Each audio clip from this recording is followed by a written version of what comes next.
zone, very busy freeway where other cars could be impacted, and so it's a difficult situation to say the least for police when they're dealing with something like this. We are on delay. We want you to know that by about 6 or 7 seconds or so, just in case this ends, with a terrible tragedy, something that we wouldn't want to go out over the air.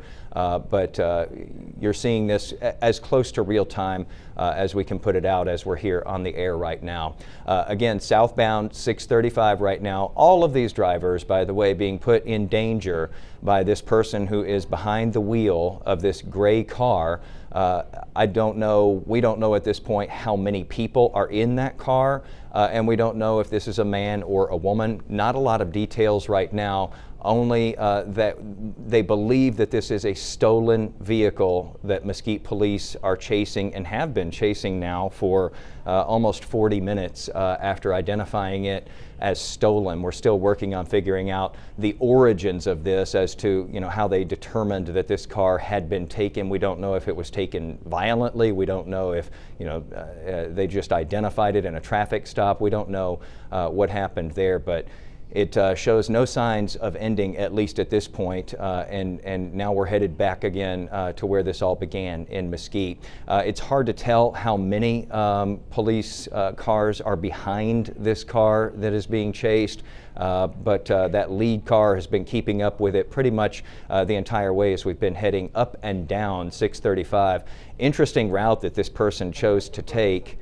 It is not an easy road to navigate in good circumstances, particularly if you're trying to get away and you're trying to go at a high rate of speed, because as you can see, and if you've ever been on 635 in the middle of the day, it is no walk in the park to get down that road on a good day, especially with all of the construction going on and just so much congestion. So interesting that they chose this route, and again, it does increase, it looks like, the number of lives being put at risk as this person has just been weaving in and out of traffic, in and through the different lanes here, and showing no regard and stepping on it too. We've seen this car really zooming out, much faster than the cars around it as we've been covering this chase, and so very dangerous situation to say the least.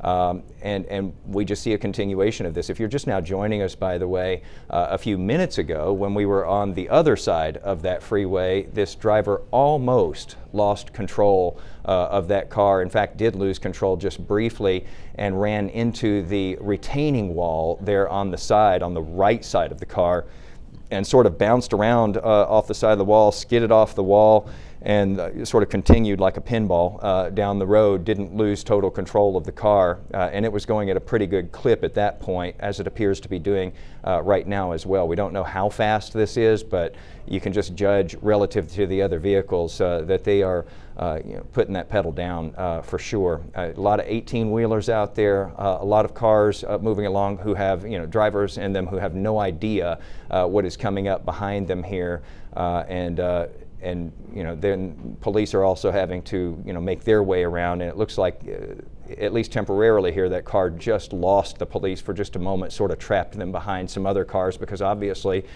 police are not going to put other cars in the kind of danger that this person is obviously willing to put other drivers in. And so police will pull back a little bit instead of cutting off the other cars, as this car has done, as we've seen repeatedly. Again, just a little while ago, almost running into another car in an intersection when we were on the surface roads. Again, this always makes it interesting when we're on these roadways. It seems like all of our roadways have construction going on, and this one certainly has no loss of construction either. 635 with a sprawling project underway, and that just makes this more difficult because those lanes are that much more compressed.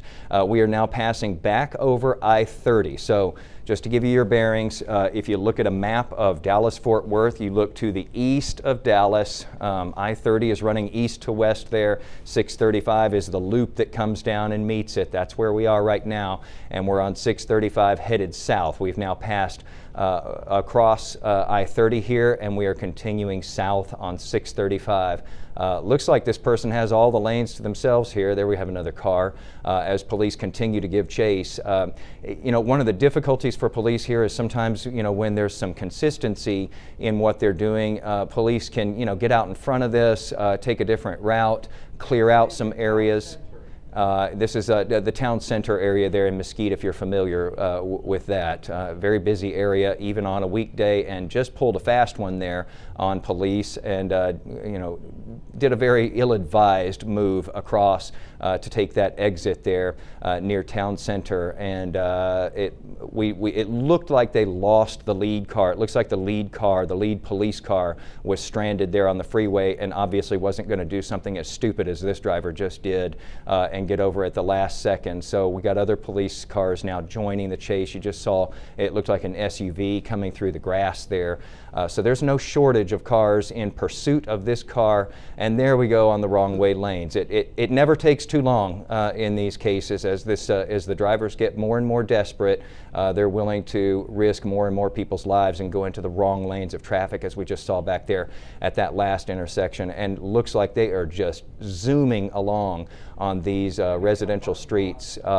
Just about to enter a parking lot here, so that ought to be interesting. Which is this town? This isn't the town center there. It looks like it's a, we'll hold off on identifying it. Okay, where the PetSmart is. If you're familiar with where the PetSmart is there near town center in Mesquite, that's where we are right now. This person just zipping along through parking lots, surface roads. Obviously, none of these people have any idea what's coming up behind them here or what's coming up as they're about to try to exit one of these parking lots, and that's what makes this especially dangerous, because you could get somebody just broadsided or rear-ended here and lose their lives because this person has decided on a Monday afternoon that it would be a great idea to take a stolen car and run from police. By the way, don't really have statistics for you here, but almost always they end up getting caught. And here we go, wrong way again.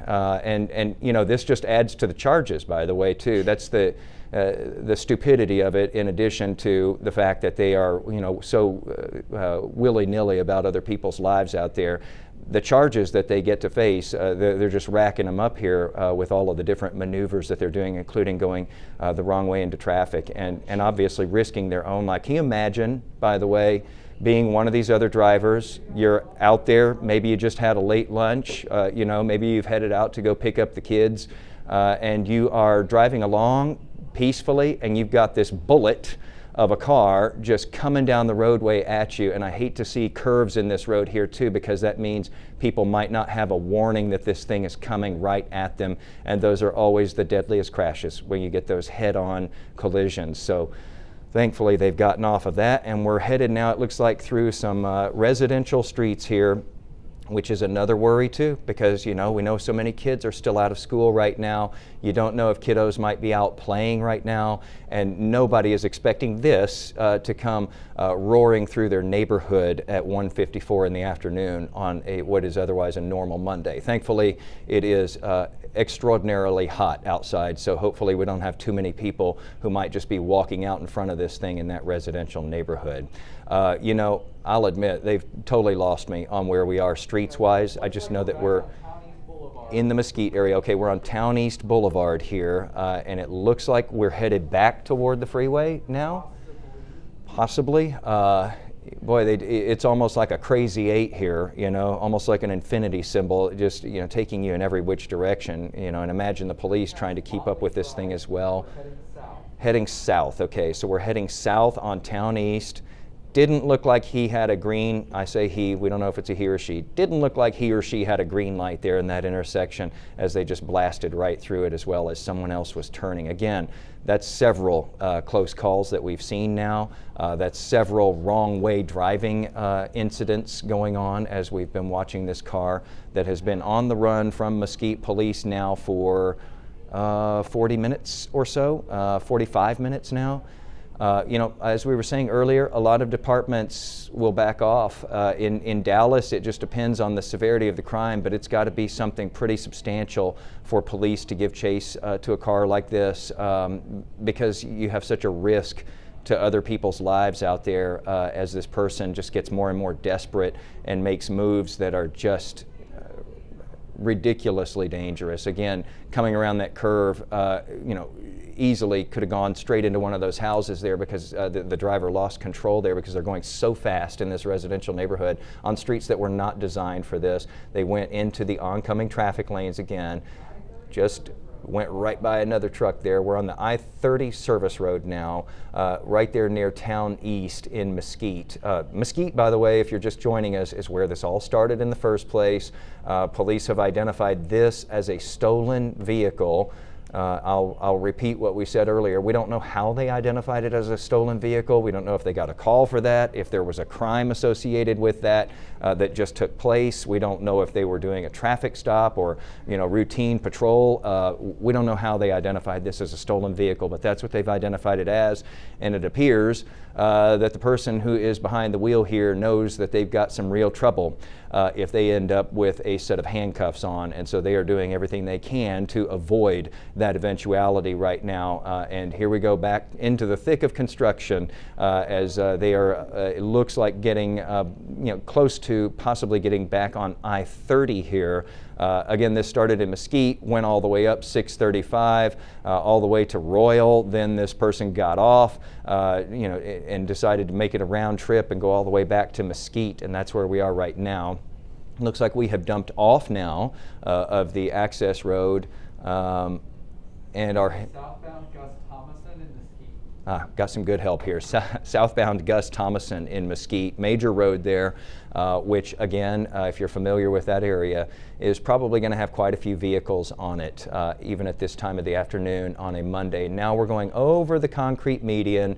Other drivers totally, obviously, I mean, who would think that they're going to encounter this as they're headed, to run an errand or two or go, fill up with gas or go to the store? Nobody's thinking that they're going to see this. And so, people just kind of going about their day and probably thinking, wow, this, what's going on here? Well, this is a police chase that's been going for some time, and this person should be considered dangerous. Just the danger they're putting other people's lives into. Looks like we're about to go into an apartment complex here. Don't know if this person's going to try to get out and hoof it now. We often see that when they sort of get pinned in here in these places where they don't have a lot of options anymore. Maybe this person is familiar with this apartment complex and they think, well, I know all the hiding places here.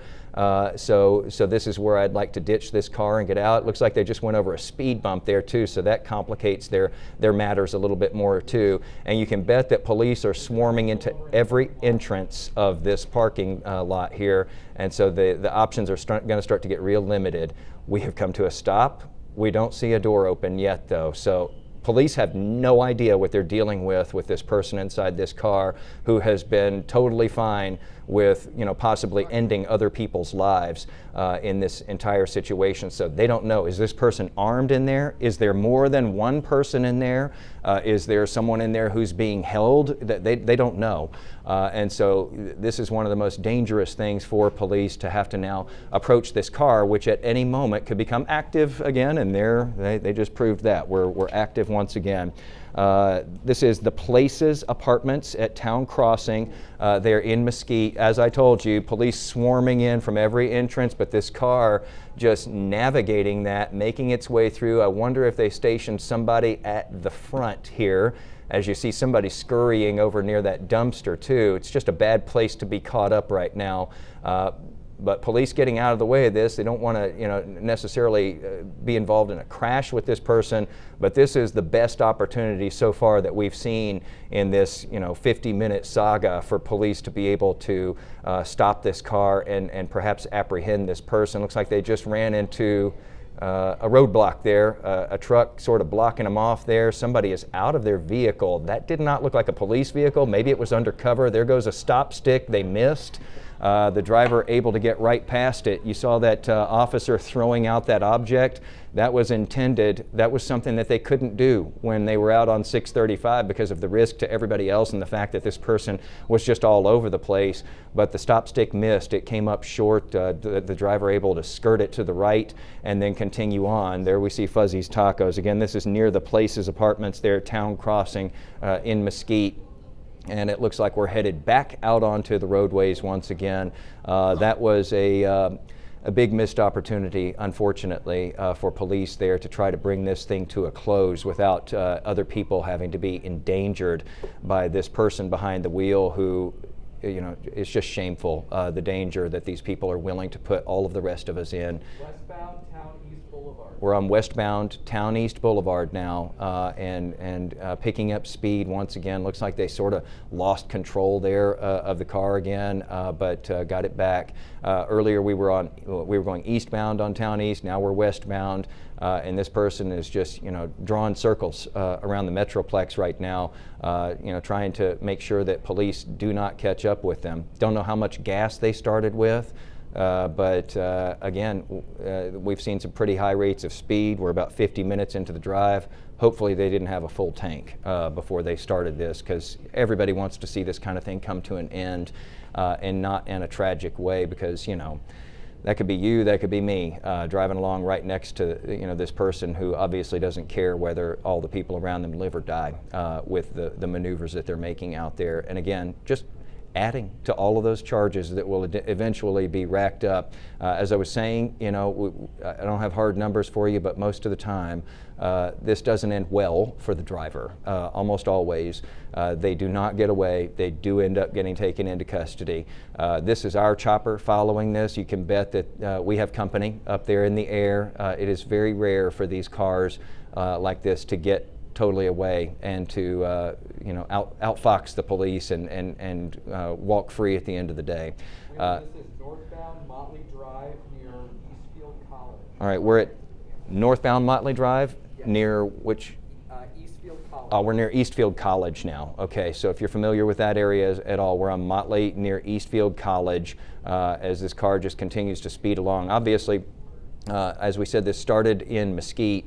This person, you know, appears to at least be somewhat familiar with the roads, because they've been navigating, you know, in a way that has been terribly dangerous, but they've been able to evade police so far. And as we just mentioned a couple of moments ago, evade that stop stick, which would have been a crucial ending to this, you know, this police chase that's been going for some time now. But that stop stick, it looked like missed by several feet as police were trying to get it out there. And at that point in that apartment complex, we even saw someone on foot approaching this vehicle after getting out of an unmarked truck. So we don't know if that was just a, you know, a passerby, somebody who was familiar with what was going on, or if that was an undercover police officer or what. Okay, now we're up on sidewalks. Okay, so we've added yet another infraction to the list that just continues to grow here. Again, thank goodness it is a sweltering day, so that you don't have a whole bunch of people who are out on sidewalks right now, or walking perhaps in these residential neighborhoods that this person has shown a penchant for a couple of times, heading into these back roads, going, you know, next to homes and schools and so forth, with no shame whatsoever, just hauling through these neighborhoods. You saw a moment ago in that apartment complex, the whole car just bounced up and down as they were trying to still maintain speed, and didn't quite think it through with the speed bumps that were there in that parking lot. But, you know, again, they seem to at least keep on finding another exit, another route to be able to continue this thing. Haven't seen a police car in a little bit here, and I don't know if that's just because we're so tight zoomed in here, or if that is because police have pulled back a little bit. Sometimes you will see them do that when we start to get to really stupid maneuvers like that. I mean, all of these are stupid, but that's especially stupid to be going wrong way through an intersection. When they start to see that, sometimes they realize that, you know what, maybe we pull off of this person just a little bit, and maybe they can calm down just a tiny bit here and not put people so much in danger for their very selfish reasons here of not wanting to be taken into custody. I mean, if you're driving a stolen car, you should probably expect to be taken into custody. But this person doing everything they can to avoid that at this point. And I keep saying this person because, again, we don't know if this is a woman or a man at this point. We just don't have a lot of information on how this originated. We only know that it started, we're coming up on an hour ago. About 1:10, I think, was the timing that we had on it when we first knew about this. So we're at about the hour mark here now that police have been dealing with this. And again, as far as I know at this point, Mesquite PD is the one on this. We don't know if any other departments have joined this chase. A lot of these departments have, differing views on when to chase and whether to chase. But Mesquite has determined that this person is definitely worth chasing, and they have kept up that chase now for the past hour, going through multiple jurisdictions along the way. And it looks like we're just taking a tour of the neighborhoods now there in the Mesquite area. I'm not even sure we're still in Mesquite at this point, but it looks like we're taking a tour of residential neighborhoods as this person just continues. And again, haven't seen a police car in a bit here. Now, police obviously have their own maps, and they know this area as well or better than this person does. So I wouldn't be shocked to see them appear on one of these side roads here in just a moment, just because they're trying to get out in front. They obviously don't know which way this person might choose to turn, but they can take some guesses, and depending on how many people they have responding to this, they can start to try to get out in front of this, maybe even throw out a stop stick again, which we just saw a few moments ago, but that was unsuccessful. Uh-oh, we got to a gate and just ran right through it. Wow, that gate did not hold up well. Okay, so now we are in some kind of a gated complex. That gate just didn't do a thing to slow this down. There we go. We've got somebody out of the car. Again, this is the scary part for police now, because they don't know if this person's armed. They do know this person is dangerous. They're carrying something, though. Looks like they've got a bag in their hand, in the right hand there. Who knows what's in it? But we're taking off down underneath the power lines there on the other side of that fence. And again, the police who were in the cars behind it, they've also got advice coming from their chopper, which no doubt is right up there next to where ours is. And this person just hoofing it, trying to get away. Again, thankfully it's a really hot day. Hope he runs out of energy soon and we can bring this to a close. But thank goodness this person is no longer behind the wheel, endangering all of the public. But again, we don't know what kind of danger they do present still because we don't know if they're armed. We see this a lot. They go under the tree canopy because they know that the police chopper might have some trouble identifying where they are here. A lot of those have infrared. Don't know how helpful that is on this hot day. Looks like we're on the street out there now. If you're watching this and you recognize this is your neighborhood, lock your door because who knows what this person is capable of. All right, so looks like we're headed back underneath the power lines here for some more running. This person has shown a penchant for doing the round trip, where they run a certain way and then they turn back and go the other way. Same thing in the car. Can't tell if they're still carrying the bag. Let's look and see if they've still got the bag. Doesn't look like this person still has the bag. Hiding behind the gray house there, looks like taking a breather. And again, understood, it's hot out there. This wasn't well thought through, obviously. Jason, this is the neighborhood west of La Prada Drive. Okay, we're west of La Prada Drive here. South of Oaks. South of Oats. West of Prada, south of Oats. West of Prada and south of Oats. If you live in this neighborhood, lock your doors, be on the lookout, be aware of what's happening around you. This person would probably love to find an open door to be able to continue running from police. Looks like they're getting real fatigued out there, which totally understand. Now we're going back over a fence though, so enough energy left for that. And we're on a trail at this point. So now we've gone through the freeways, through the parking lots, through neighborhoods, endangering untold numbers of people. And now we're on a trail. It looks like a police car just pulled up on that trail behind this person. And you can bet there's probably going to be one right up ahead of you too here, going through the gate. It's amazing to me how there's no locks on any gates. All right, back out into the street here and looking like the end of a marathon. Back under the trees we go.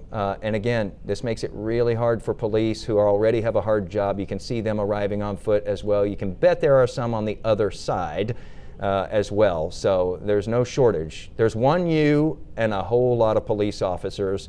And so we really see them converging in now in this one little area underneath this tree. We don't know, has this come to an end there?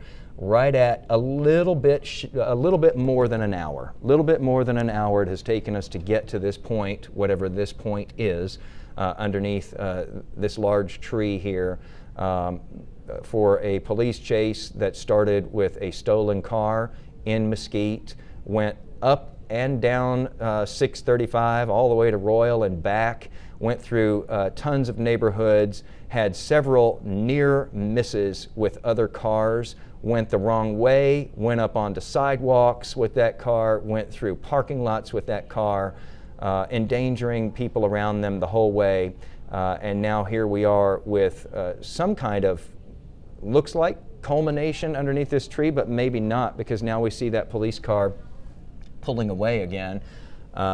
We have several officers down there on foot though, and we don't know. Maybe this police car is going to go block the traffic though. If they actually have this person, they're going to need to block off that road and keep other cars from coming through at this point so that they can effect an arrest here and bring this thing to a close.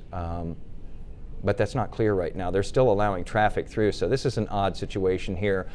So the question now becomes, is this person underneath that tree?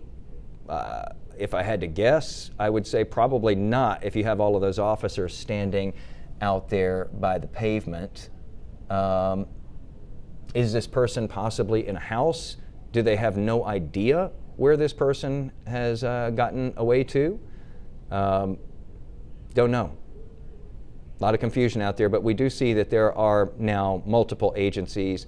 Maybe somebody in the room here with me can let me know if that's Dallas Police, because that looks like their markings, but I'm not totally sure. It wouldn't be a surprise because, again, this chase has gone through different geographical areas into different jurisdictions for different law enforcement agencies. And now you would not see Dallas Police necessarily out front chasing in a situation like this, but if it comes into Dallas territory at some point, you might see them coming in, or you might see them possibly offering mutual aid to Mesquite, very much depending on what that person is being chased for. So that's a huge component of this. What is that person being chased for? So again, we have ended up underneath this tree, and again, this is a strange ending. Usually we know very quickly, has the person been caught? Have they not been caught? In this case, because it's under a tree, obviously we can't see it, but it's really odd that police are all just huddled around too, because I would think if the person is not there under that tree, you're going to keep on chasing down a bunch of other different avenues. If the person is injured or wounded under that tree, there's going to be some sort of life-saving attention being given. So this one's a conundrum to figure out what's happening here, as we still see there's Shiloh Road. Okay, that gives us a little bit of a bearing too. Thank you so much for the zoom in from the chopper there. That does give us an idea. And if I can get that crossroad, it looks like Gross, Shiloh and Gross. Thank you from the control room there. My eyes aren't what they used to be. Shiloh and Gross. Well, now we have the super zoom in. Shiloh and Gross is where it looks like this may or may not have culminated about a block away from that intersection underneath that tree, because police have not retreated from that spot. But again, it's just odd to see them hanging out outside and just sort of sitting there in the car and milling about on the sidewalk. We don't know if they've lost this person or if the person got into a house and you've got a different situation, in which case, though, I wouldn't think that they would be allowing traffic to go by. That person was carrying a bag, you remember, as they jumped out of the what is believed to be a stolen car. And we didn't see if they had the bag still when they ended up there. It didn't look like they did. So we're going to keep on watching this, sort of an anticlimactic finish where we don't really know the ending of this one, and we may not for a little while. We'll keep on watching it. We're going to get you back over to your regular programming for now after taking you away for about an hour, and we'll have the latest coming up here in just a little while at 4 o'clock. We hope to see you then.